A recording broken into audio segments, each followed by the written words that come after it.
Минималната плата на дел од работниците на Истокот им донесе казни и повисока норма, тврдат од регионалниот синдикат. Според нив, 80% од газдите успеале да исплатат минимална плата, но сето тоа било на сметка на грбот на работниците.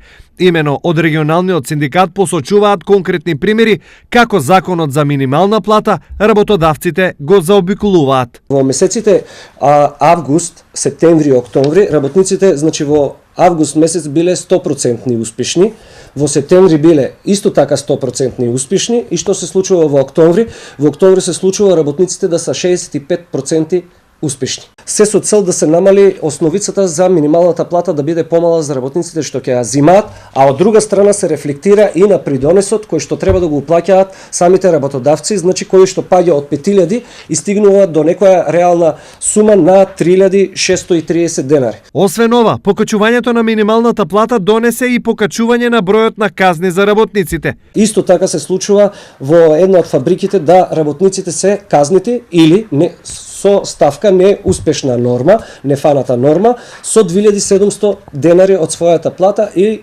нивната плата изнесува бруто 10.690. Тоа се случува во Штип. Ова се само дел од работите кои регионалниот синдикат ги презентираше на јавноста на пресконференција. Дали и како понатаму ќе постапат надлежните инспекторати е прашање, со оглед на тоа дека во последно време, по реакциите на Хелсиншкиот комитет, дел од компаниите добија рокови грешките да си ги поправат.